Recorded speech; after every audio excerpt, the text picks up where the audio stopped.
গেন্দাটা সকালবেলা বাড়িছে খেলবার লাগিয়া চারটা ভাত খাই যান জানে না খায় খেলা ভালো। এ রহমতি কই যাস ভাত লয়া? আরে আর কইস না, গেন্দা ফ্রি ফায়ার খেলার লাগিয়া সকালে বাড়িছে না খায়া চারটা ভাত দে তুই, নাইলে তো শরীর দুর্বল হয়ে যাবো, পরে গুলি হলে গুলি লাগতো না। হাই সর্বনাশ, ফ্রি ফায়ার খেলতাছ অন্য বাদ দিয়ে খেলতাছ? এ তুই কি বুঝবি, ফ্রি ফায়ার খেললা আমার গেন্দা একদিন বাংলাদেশের টপ খেলোয়াড় হইব, কেউরে দাম দিতাম না আমি, কেউরে না। দেখো না খায়া কেমনে খেলতেছে।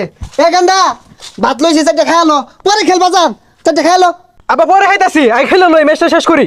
কি ছাতার মাথা খেলস তুই, তো আমার নাম কিছু উজ্জ্বল হরাবাইতেছস না। আব্বা ডায়মন্ড তো টপ আপ করা হয়েছি না। হারাম দাদা সকালে তুই রিটি আনিছস ডায়মন্ড কিনার লাগিয়া, ডায়মন্ড আয় না কে? আব্বা সকালে এক জায়গায় ডায়মন্ড কিনার লাগে টিয়া পাঠাইছিলাম, টিয়া মাইরা দিছি।